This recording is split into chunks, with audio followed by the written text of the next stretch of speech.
जैसे कि Paris sir ने अभी बात की, मैं पोइट्री भी सुनाऊंगी, लेकिन आपने जैसे बात की कि आपने धोखा खाया, तो हर हाँ बोले बोले बोले, कोई बात नहीं, बोले। धोखे का नाम लेते ही आंखें बरस पड़ी। आप हमें भी ना रुला दें, रिलैक्स।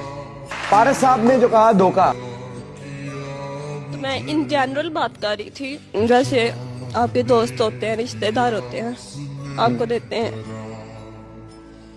वो तो सबको देते हैं, सानू भी मिले ने।